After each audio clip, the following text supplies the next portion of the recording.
The highly anticipated iPhone 15 Pro Max is arguably the most talked about smartphone of the year, and now has a confirmed release date of September 22nd. Previously rumored to be called the iPhone 15 Ultra, the iPhone 15 Pro Max will likely include cutting-edge features like an aerospace-grade titanium frame and a new programmable action button. But here's the problem. These supposedly revolutionary features will have unintended consequences for many iPhone users, which nobody else seems to really be talking about. Pair that with a rumored price tag of $1,299. For reference, that's a $200 jump from the iPhone 14 Pro Max, and we're not so sure if the upgrade is worth it. We've scoured countless Reddit threads, tech blogs, and online leaks to give you the most up-to-date details about what you can expect in the new iPhone lineup. The good, the bad, and the ugly. So sit back, relax, and enjoy as we get into the problems that the tech world is seeing with this new iPhone. First up, let's talk about the most controversial feature of the new iPhone 15 Pro Max, the action button. This new physical button on the side of the iPhone 15 will replace the traditional mute switch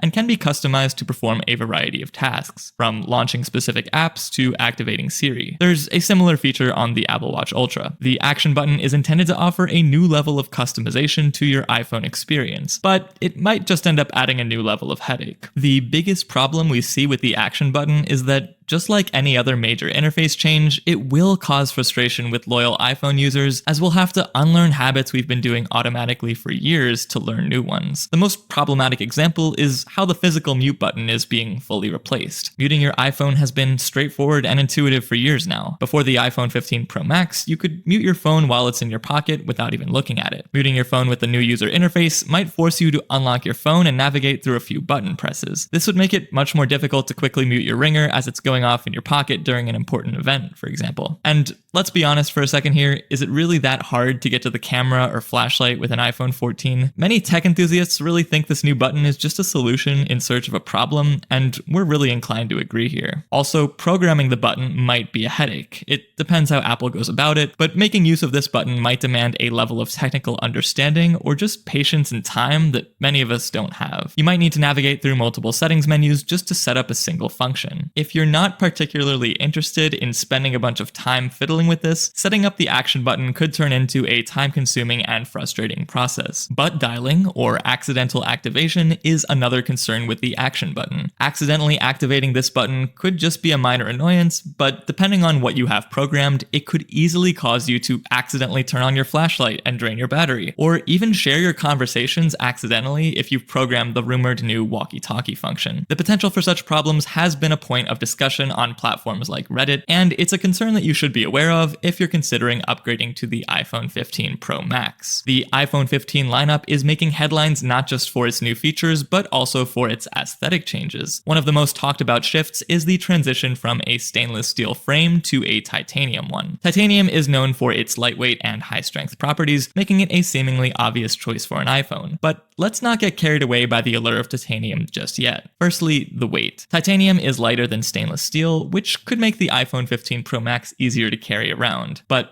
here's the catch. Lighter doesn't always mean better. A lighter frame could potentially make the phone more susceptible to damage from accidental drops. Only time will tell about that. And we're also not sure if the phone will actually be lighter than its predecessor due to higher-end processors and cameras. The most troubling fact about the new frame, however, is that titanium is actually softer on the Mohs scale when compared to stainless steel. This will make the new iPhone 15 Pro Max more susceptible to scratches from everyday objects like keys or coins in your pocket than previous iPhone models. Over time, these scratches can accumulate, ruining the aesthetic appeal of your phone and potentially lowering its resale value. As for heat resistance, titanium generally disperses heat more effectively than stainless steel. This could potentially mean a cooler device during those intense gaming sessions or video calls. But remember, the internal components also play a significant role in heat management, so we're not really sure whether this will actually bear out. Talking about features is great, but let's get to the elephant in the room here: the rumors about pricing. The consensus is that the iPhone 15 Pro Max will start at $1,299, which is a massive $200 jump from the iPhone 14 Pro Max's starting price. That's an 18% price hike. Looking at past iPhone releases, the jump from the iPhone 13 to the iPhone 14 brought significant improvements in battery life, camera capabilities, and even introduced the A14 Bionic chip, which was a game changer in terms of performance. The price increase then was roughly 10%, and the value proposition was clear. Similarly, the transition from the iPhone 12 to the iPhone 13 offered substantial gains in battery life and computational photography, making it a worthwhile upgrade for many, despite a modest price hike of around 8%. Surely with such a high price tag, we'll see massive improvements to the camera and battery life for the iPhone 15 Pro Max, right? Not so fast. Let's dive into the specs to see if the upgrades are going to be noticeable for the average iPhone user. But first, if you're enjoying our coverage of the iPhone 15 Pro Max and want to hear more as more information becomes available, give this video a quick like and then hit that subscribe button and notification bell so that you can get the most up-to-date information. Starting with the camera, the iPhone 15 Pro Max is expected to have a 48MP main sensor and a 12MP ultra-wide, and a new periscope zoom lens with 6x optical zoom. That might sound familiar because the iPhone 14 Pro Max camera has a 48MP main sensor and a 12MP ultra-wide. Unless you commonly use your iPhone as a pair of binoculars to spy on your neighbors, you're not going to see any change in photo quality with the new camera. The periscope lens is new, which is great,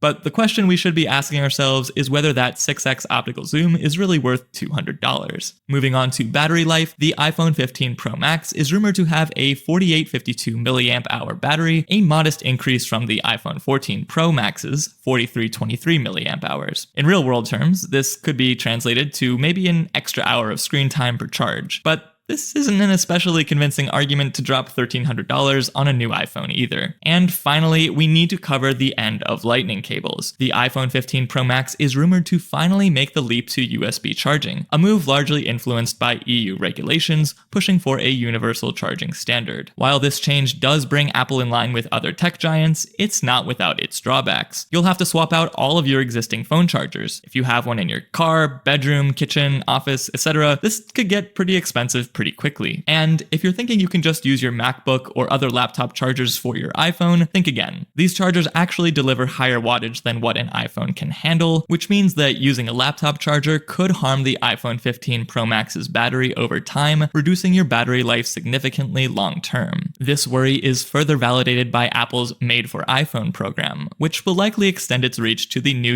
USB-C iPhone charging cables. Made for Apple is Apple's licensing program for developers of hardware and software peripherals that work with Apple's devices. Basically, you'll have to buy USB-C cables which are certified by Apple to make sure you're not damaging your iPhone when charging it. And of course, these special cables tend to come with a price premium. Just because a non-certified cable fits doesn't mean it will deliver the optimal charging or data transfer speeds, or that it won't damage your device. So, should you upgrade to the iPhone 15 Pro Max? If you're a tech enthusiast who absolutely must have the latest features, then go for it. But for the average user, especially those on the iPhone 13 or 14, this upgrade doesn't offer a compelling enough reason to make the switch. The improvements to the user interface and camera are incremental at best and detrimental at worst. Considering this, along with the switch to USB-C charging and the projected price hike, this is a less attractive upgrade in our opinion. If you enjoyed our review and coverage, remember to show us some love by clicking that like button and subscribe to our channel as we continue to cover Apple's newest releases.